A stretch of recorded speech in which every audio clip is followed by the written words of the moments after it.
It's time for the finale of Let's Play Sengoku Basara 3. Alright, so after that battle we're given a prompt to join Mitsunari, and obviously that's our only option, so once we do that, Sekigahara is ready to begin. At last, for the final time!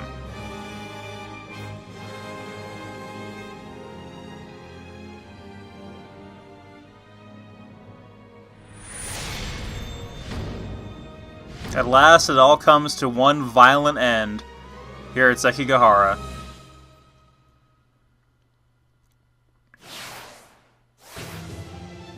Lord Shingen, why did you want to battle Ieyasu? Why do I, for that matter? General, you ready for this? Yeah. Let us be off.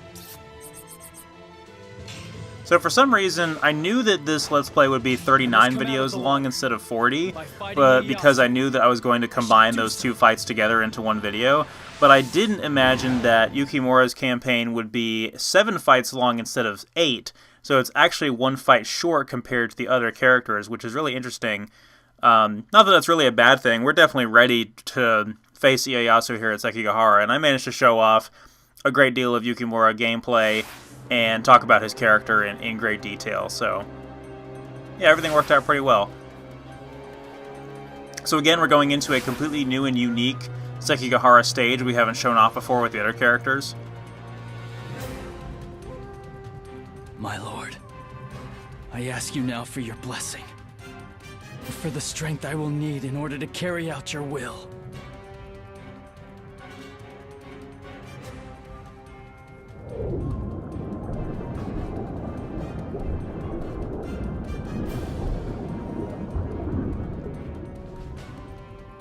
If I just win this battle, then perhaps that dream will no longer trouble me.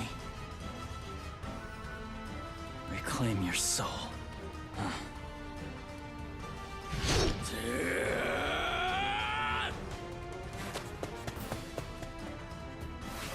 Ieyasu!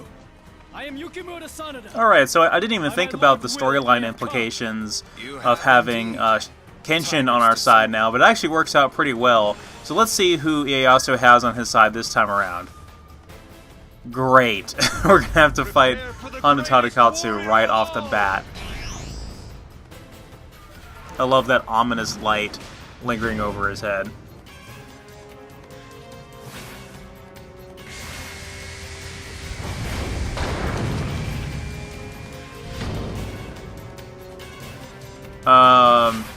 Okay. You don't want to fight us?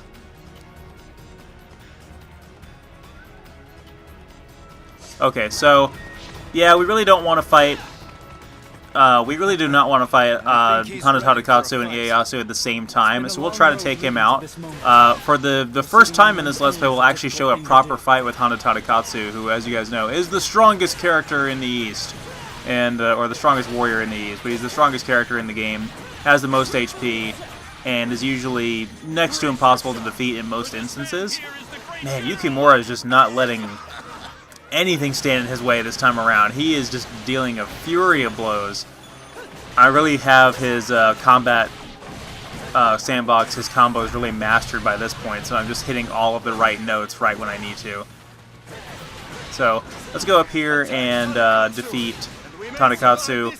He's going to be incredibly tough, so the most important thing about this is going to be blocking at the right time and making sure we can resist the massive amount of damage he's going to be dealing to us. There's also 2 camps up here we can capture, so we may as well go ahead and do that.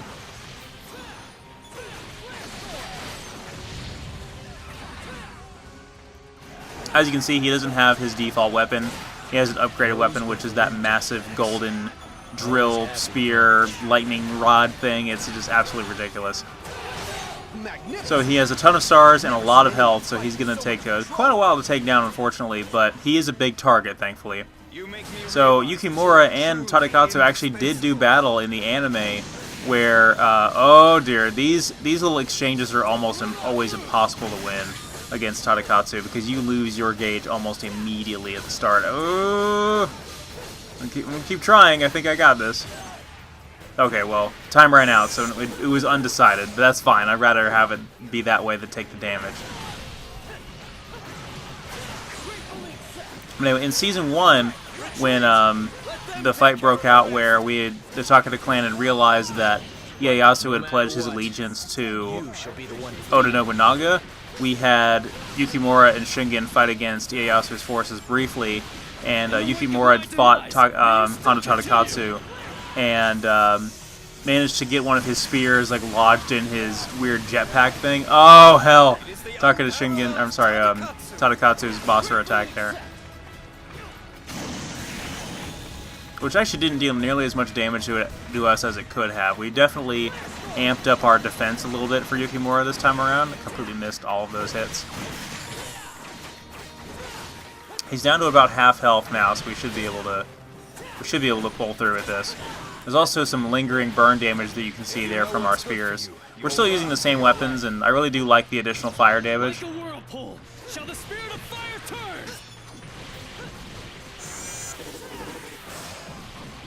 In the wake of my demise, may you still continue!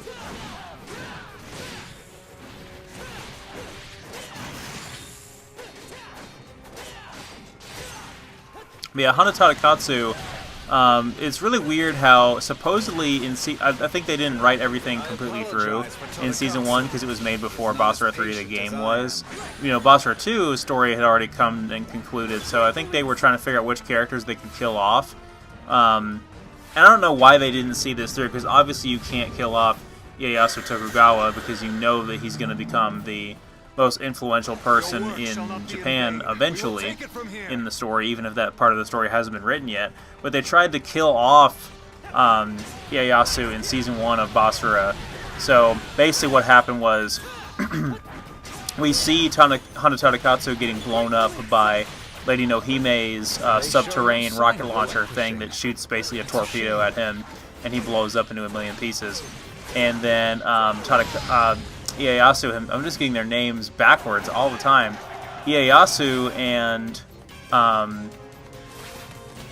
think it's Akashi Mitsuhide end up fighting later on, and we're led to believe that Ieyasu, along with Zavi and one other character, are killed off screen in Basara 1, the anime. So, of course, that ended up not being true, because by the end of Season 2 of the anime, we have to see adult Ieyasu flying in on the back of Tadakatsu, ready to support Hideyoshi's front in the plot point that would eventually set up the story of Basara 3. I must now correct. Retreat! We need to strengthen our defenses in other regions. So today is April 1st, and it's also Easter Sunday, and that really has no religious significance for me at all. And I doubt it would have much religious significance for much of you that are watching, but just in case it does, Happy Easter. And Happy April Fools, I guess? I surprisingly did not see a whole lot of April Fools, like a really good April Fools jokes. Obviously, Type Moon has some pretty good ones for fake Grand Order, as they always do. There was a fake Grand Order Gundam crossover that would have been amazing if it was real, but obviously is not real.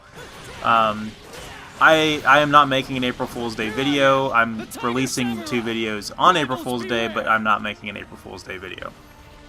The only time I did an April Fool's Day video was back in 2014. I did a totally legit Let's Play of Call of Duty Black Ops, which was an intentional parody of more casual gamers and the casual Call of Duty fan that has become a stereotype up until now, and it made fun of a lot of the things that frustrated me about those types of people, like not really expressing in great detail what they like, or, you know, we don't play this because it's bad.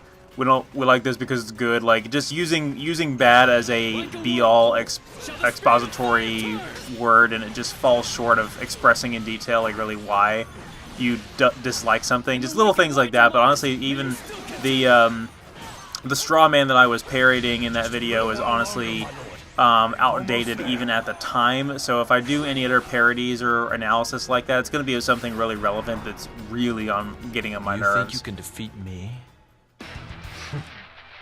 I wouldn't be too sure about that.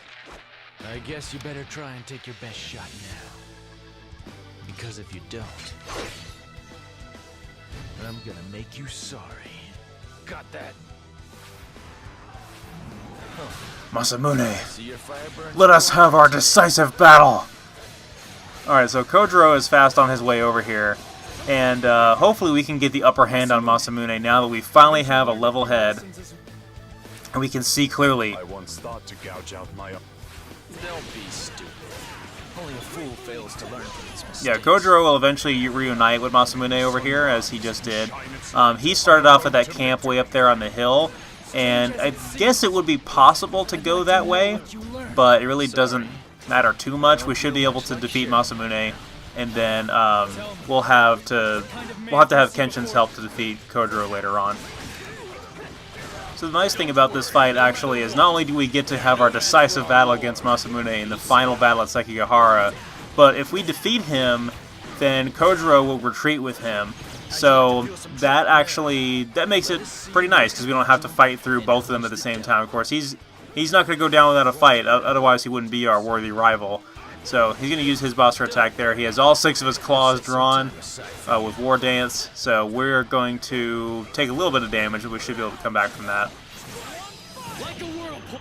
Might have been a better idea to wait for his claws to retract before doing that, but now even though we took a lot of damage, we should be able to defeat him here with our Basara attack.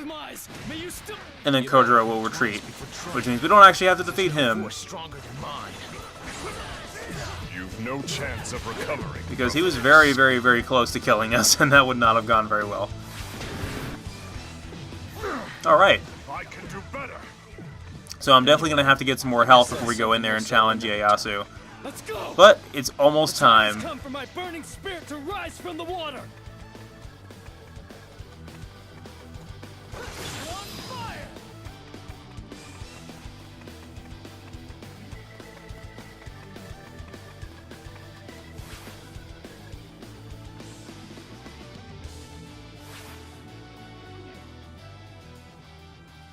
Ieyasu, I still can't understand. How did you and I turn out so different? The reason for that is you haven't become the man that you're supposed to be. What do you mean? Why do you seek to do battle with me? Because I must respect the will of my lord. Yukimura, Lord Shingen wanted to find a young man who knew how to follow his own heart. He wanted to be a mentor to that young man. My heart? What do you mean? You've always acted like you thought Lord Shingen would act. But you are not Shingen. I know that in your heart there is a desire, something that speaks to you, Yukimura. The time has come to reclaim your soul. Yukimura! Reclaim your soul! Reclaim your soul! Reclaim your soul!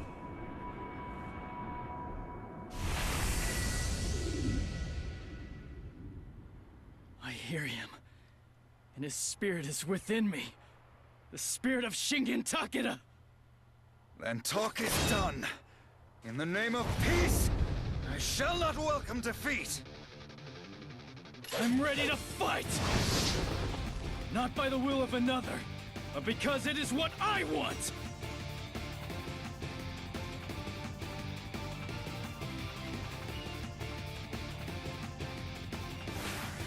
I understand.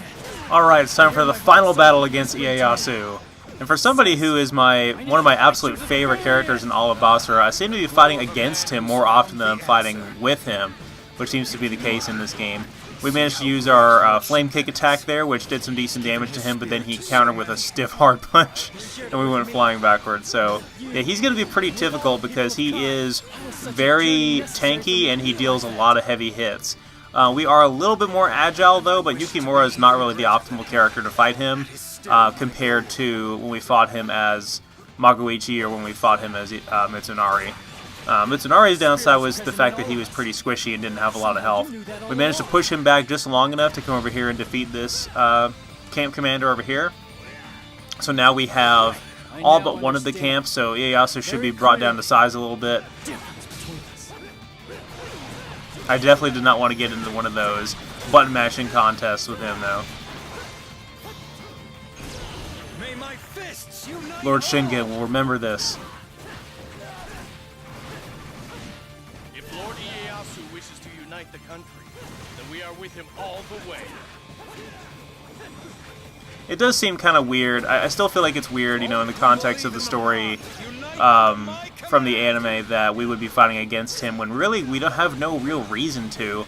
But when you really break it down and you look at how Yukimura has something to prove. He has something to prove to Shingen, and he has something to prove to himself. And he doesn't want this guy, this up-and-coming star, to just show him up and take his place.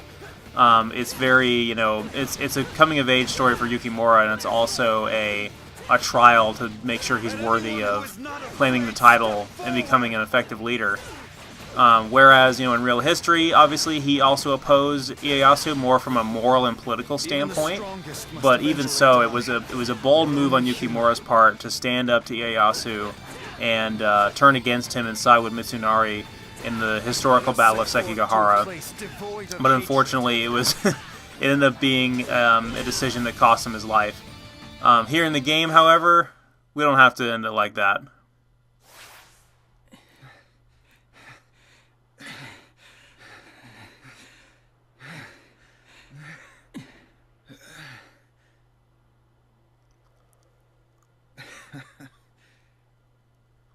What a spirit Lord Shingen has given to you.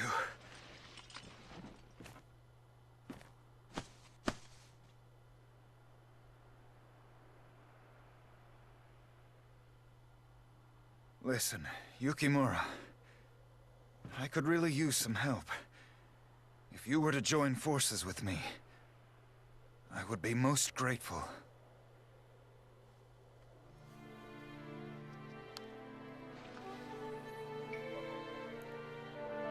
Ieyasu, at last I recognize the truth. Even if my life were taken from me, there is a spirit present in my heart, and it will live forever.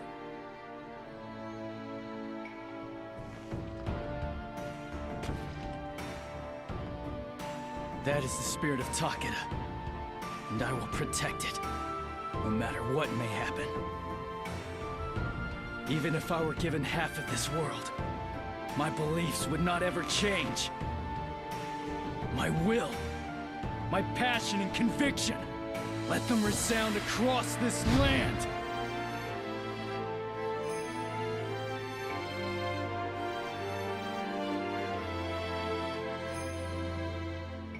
That's it. The spirit of the tiger.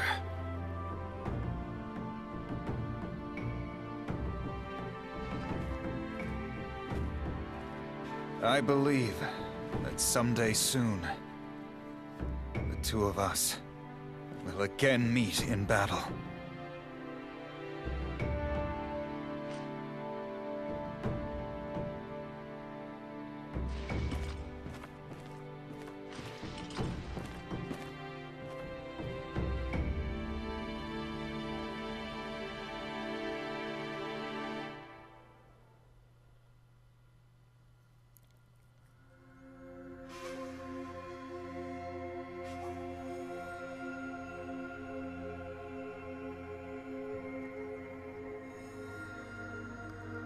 Alright, let's finally watch the credits roll.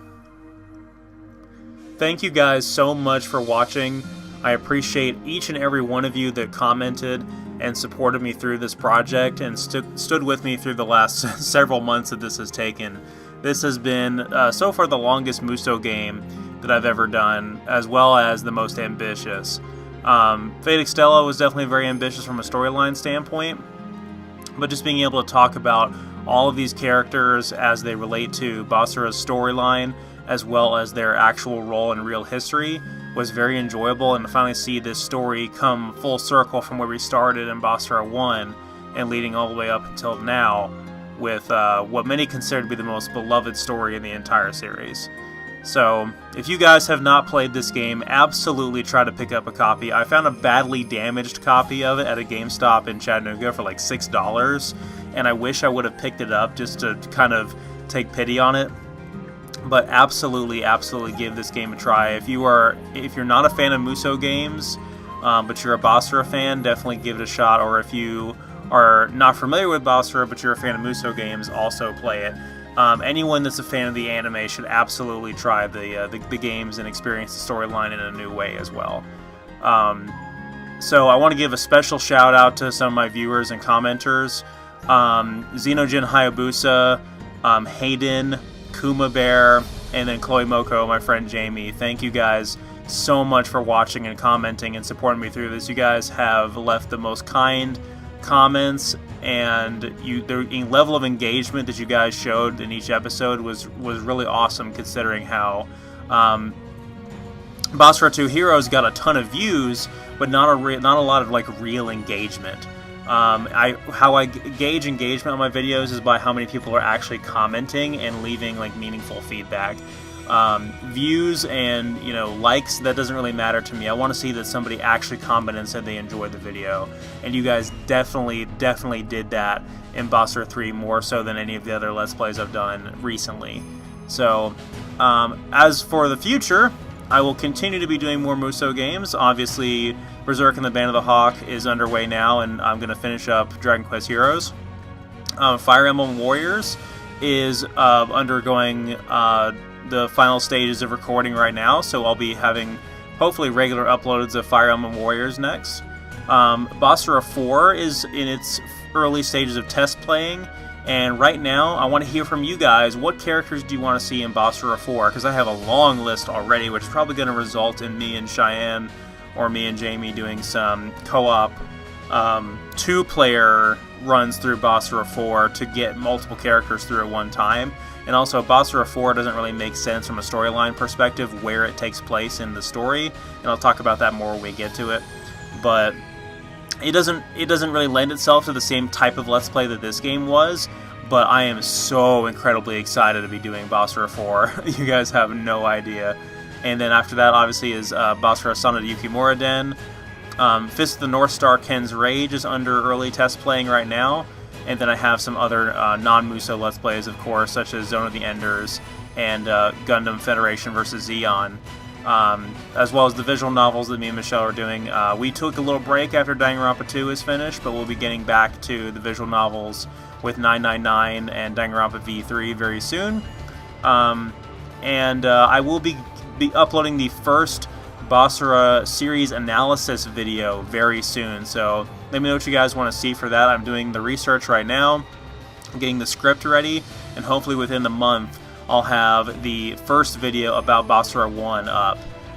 So definitely subscribe and spread the word around. If you have a friend that's a Basara fan, definitely let them know about me and my channel. I'll be more than happy to talk to them or put in something that they want to see in the Basara series analysis video. So the Basara series analysis is going to be one video for each game and one video for each season of the anime, and I'm going to go through each and every one of those things and have a deep dive analysis of the production of the game, how it compares to other games in the genre, all of those things. Think very similar to how Clemps did the Drakengard Nier retrospective as well. It's kind of what I'm basing that off of, so to speak, and I'm very excited to bring you guys a new type of content surrounding Basara, because clearly the audience is there. You just guys haven't had a lot of stimulation lately. The fandom has been very inactive, although I can tell the fandom is very, very passionate about Basara, and I was very, very fortunate to be able to experience this wonderful series with you guys.